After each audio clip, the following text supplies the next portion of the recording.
Welcome to Tech Talks with Kinsoft. Great to have you with us. Today we're tackling something really crucial, the cyber threat landscape. It just keeps changing, doesn't it? A digital world, it's constantly shifting, and yeah, that brings a whole new set of security challenges. So our mission today is to, cut through the noise. We want to zero in on what's genuinely important right now. We'll be looking at key findings from a major industry report, and then we'll connect those broader trends to a very recent, pretty high-profile incident, right here in Australia, actually, involving a managed service provider. The goal, to give you insights that aren't just surprising, maybe, but actually actionable, things you can use for your own security posture. Okay, let's get started. Right, first up, let's unpack some crucial new data. It's from the CyberCX 2025 Threat Report. This report is, it's a goldmine for understanding where things stand with cybersecurity. It draws insights straight from CyberCX's digital forensics and incident response team, their DFIR team. These are the folks on the front lines, responding to serious incidents all through 2024. So this is, real-world, fresh intelligence. And what's really fascinating here, maybe a bit unsettling too, is how the nature of these attacks is changing subtly but significantly. And it seems our traditional detection methods, they're struggling sometimes to keep pace with certain kinds of threats. Yeah, the report really highlights this pretty astonishing difference in detection times. We call it time to detect, or TTD. Basically, the number of days between when an attack starts and when someone finds it.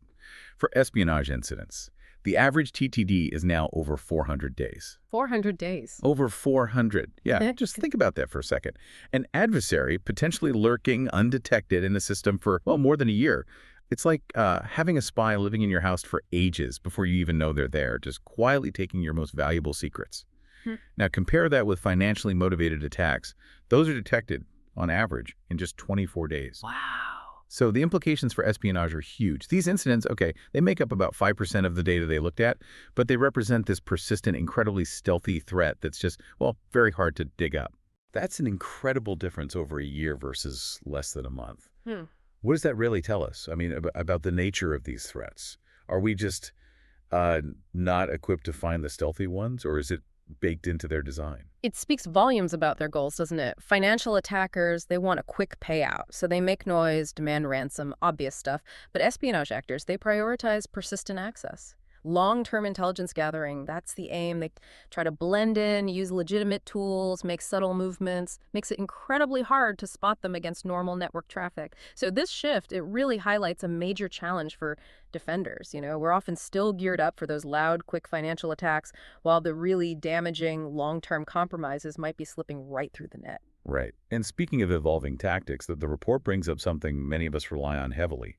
Multi-factor authentication, MFA. It's crucial, we all know that, but the report suggests it's being bypassed more and more. It's not quite the silver bullet we thought, is it? Precisely. Not anymore. In 2024, get this, a staggering 75%, three-quarters of business email compromise, BEC attacks, involved the attackers bypassing MFA. 75%. 75. They're using these sophisticated phishing kits, session hijacking kits, sometimes called adversary in the middle or ATM techniques. So imagine an attacker basically sitting between you and, say, your Microsoft 365 login. They intercept your login details and that active session token you get after you MFA. The token. Exactly. That lets them bypass MFA entirely and just waltz into your account as if they are you. This is a massive jump from, only 10% back in 2022? Huge jump. It's not just a number, right? It's a real wake-up call that even our strongest defenses are constantly being tested and, broken. The key insight here, I think, is that security isn't just about what tools you have, like MFA. It's also about how resilient you are when things inevitably go wrong, even when trusted things like MFA get bypassed. That is a sobering thought. Okay, so we know how attacks are changing. Yeah. But who are they hitting hardest? Does the report show clear targets? Oh, absolutely. Looking at the 2024 data, healthcare was hit the most, 17% of incidents, then financial services at 11%, and education at 8%. Okay, healthcare, finance, education. Yeah. And the common thread, it's pretty clear. They all handle huge amounts of sensitive personal data, PII, health records, financial details. That makes them really attractive targets. Doesn't matter what the attacker's ultimate motivation is. Right. The data itself is the prize. Exactly. That old saying, data is the new oil. Maybe now it's the new currency in the cyber underworld. And what about those motivations? Is it still mostly about money, or are other reasons creeping up? Financial motivation, yeah, it still dominates. That was 65% of incidents. About 27% had an unknown motive, and like we said, 5% were espionage. But here's another interesting shift within those financial attacks. A big increase in what they call ransomware-only incidents. Ransomware only. Meaning ransomware gets deployed, systems get encrypted, but the attackers don't actually steal any data beforehand. That jumped to 38% of incidents in 2024. It was only 13% the year before in 2023. And kind of the flip side, cases where they only stole data but didn't deploy ransomware, those decreased. That shift to ransomware only is really interesting. So if they're not always stealing the data, what does that tell us? Maybe it's just simpler for them, less risky. I think that's part of it. It simplifies the whole operation for the attacker. No need to worry about storing huge amounts of stolen data, dealing with leak sites, law enforcement tracing data, none of that hassle. They just want the keys. They want the payment to unlock your systems and cause disruption. So even if your data isn't technically stolen and leaked, the paralysis from encrypted systems is still a massive threat. Absolutely. Business grinds to a halt. But, one of the truly intriguing findings for me, maybe a bit unsettling, was something that kind of flips the script on ransomware. It's about what happens to the data that is stolen. If the victim doesn't pay the ransom, you'd think, okay, they don't pay, data gets published. Simple. Yeah, that's the standard threat, isn't it? Pay up or we leak everything. So what did they find? Well, the report found that for about a quarter, 25% of victims who had data stolen but did not pay the ransom, that data was never actually advertised on leak sites or forums. Yeah, a quarter. Yeah, so not paying doesn't automatically mean your data ends up plastered everywhere online. Now, the reasons why it wasn't published, that's the mystery. The report says it's unknown. It opens up a lot of questions, right? What are they doing with that data? Selling it privately, using it for other, maybe more targeted attacks later, intelligence gathering. So the threat landscape is getting murkier. Not paying is still risky, but the outcome isn't as predictable as we thought. Exactly. The threat model itself is becoming more opaque. It really underlines what Hamish Krebs from CyberCX said. He's their executive director of DFIR. He said, essentially, that despite everyone's best efforts, the threat landscape just keeps getting worse. Adversaries evolve, they up the tempo. It's relentless. Okay, so these trends, they paint a worrying picture overall. But abstract trends are one thing. What does it look like on the ground? Let's shift gears and look at a very recent incident that really brings this stuff to life. The ransomware attack on Vertel, the Australian managed services provider. Right. This Vertel incident is a perfect example of these trends playing out right now. Vertel, they're based in Sydney, an MSP. They confirmed they had a cybersecurity incident starting around June 13th, 2025. The attackers were a group called Space Bears, relatively new ransomware operation. They listed Vertel on their leak site just 5 days later, June 18th. Space Bears claimed they took sensitive data, SQL databases, client PII, financial documents, that sort of thing, and they threatened to publish it all by the end of June if they didn't get paid. Okay, standard ransomware playbook there with the threat. How did Vertel respond? Their response seems pretty solid, actually. They brought in external cybersecurity experts, including CyberCX, interestingly, and Atmos. They're working with government authorities, too. And crucially, Vertel stated the incident hadn't impacted their ability to actually provide services to customers. That's key for an MSP. Keep the clients running. Absolutely. And they said they'd work directly with any clients who might be impacted as the investigation continues. Sounds like they're handling it professionally. Yeah. But connecting this back, why MSPs? Why are providers like Vertel such attractive targets? We seem to hear about these attacks quite a bit. Yeah, it really highlights this growing vulnerability. MSPs are definitely prime targets. And this group, Space Bears, they only popped up in April 2024, but the report mentioned they've already hit 73 victims. That's fast work. 73 in just over a year. Wow. Yeah, and what's really weird almost about Space Bears is their image. They have this unique kind of corporate persona. It's bizarre. Their leak site uses stock photos, and they offer guarantees if you pay the ransom. Guarantees. Like what? Things like, they promise to delete the data from their servers, give you the decryption tools, and even offer advice on how to prevent future attacks. Ransomware attackers offering security advice. That's surreal. It's almost satirical, isn't it? Or a ransomware gang acting like a professional business, offering customer service for extortion, shows how businesslike these criminal operations have become. Now, origins. It's hard to pin down for sure, but they are believed to operate out of Moscow. And given the current geopolitical climate, well, these groups often act with a certain level of impunity, unfortunately. But back to your question, why MSPs? Several big reasons. One, centralized access. Attackers see an MSP as one key that potentially unlocks dozens, even hundreds of client networks.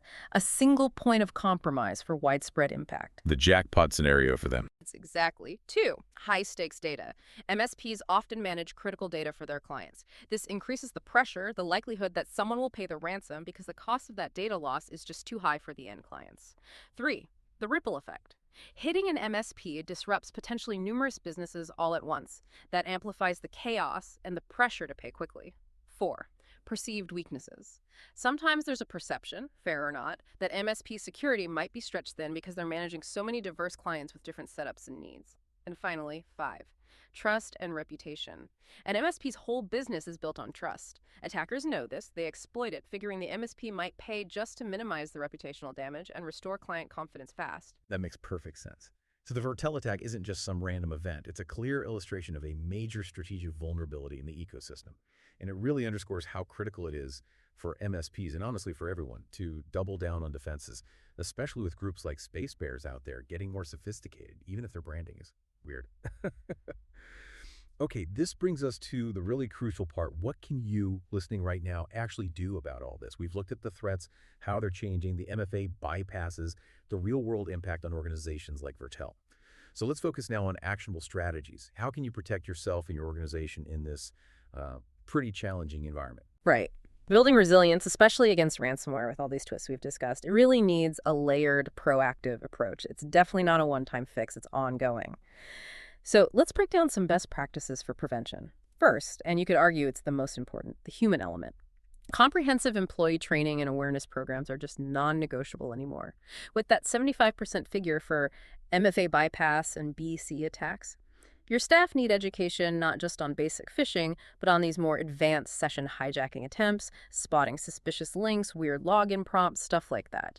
Teaching them the subtle signs of an ATM attack, for example, makes them your absolute first line of defense, a critical line. Empowering the user. Makes sense. What about the tech side? Okay, technical fortification. This has several key layers. First, robust network security. That means strong firewalls, intrusion detection, intrusion prevention systems, and really critically, network segmentation. Segmentation, like dividing the network up. Exactly. Think of it like watertight compartments on a ship. If one area gets breached, ransomware hits one segment, it doesn't automatically spread and sink the whole ship, the whole network. It limits the blast radius. And of course, keep all your network gear regularly updated and patched. Basic, but vital. Second, advanced endpoint protection. You need solutions that go beyond just signature matching. Things that use heuristic analysis, behavior monitoring, maybe AI. These tools look for suspicious activity on laptops, servers like unusual file encryption starting up, or attempts to tamper with system processes. They can often stop brand new, never seen before ransomware. And keep your standard antivirus, anti-malware up to date too, naturally. Third, strong authentication. Enforce strong, unique passwords. Use password managers. And yes, even though we know MFA isn't a perfect silver bullet against every attack. Still essential. Still absolutely essential. Use it wherever you possibly can. It still blocks a huge number of attacks and significantly raises the difficulty for attackers. Fourth, data encryption. Encrypt your sensitive data, both when it's stored at rest and when it's moving in transit. If attackers do manage to steal it, strong encryption makes it useless garbage to them. And fifth, reduce your attack surface. Basically, disable any features, services, ports on your systems and applications that you don't actually need. Every unnecessary open door is a potential way in for attackers.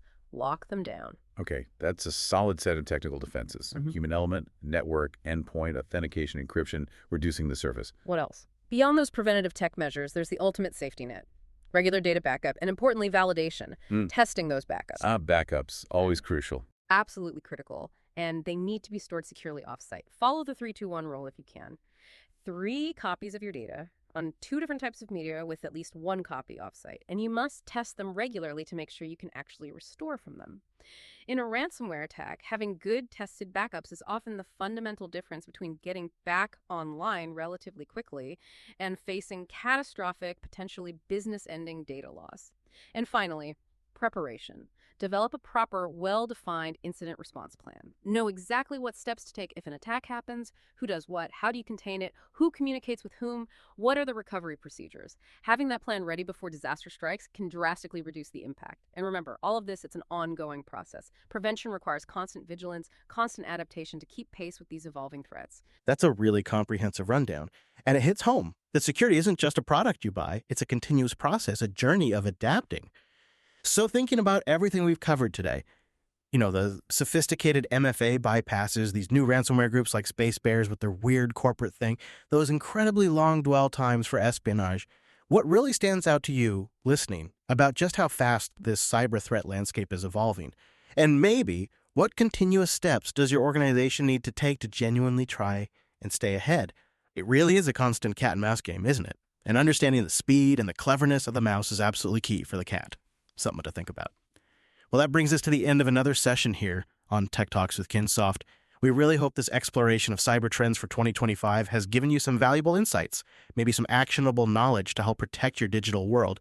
Staying informed, staying proactive, it's just more critical than ever in cybersecurity right now. And look, if you are looking to discuss your own security and IT needs, or maybe you want to learn more about how to protect your organization in this changing environment we've been talking about, you can find more information and reach out to the experts over at www.kinsoft.com.au. Thanks so much for tuning in, and we look forward to having you with us again next time on Tech Talks with Kinsoft.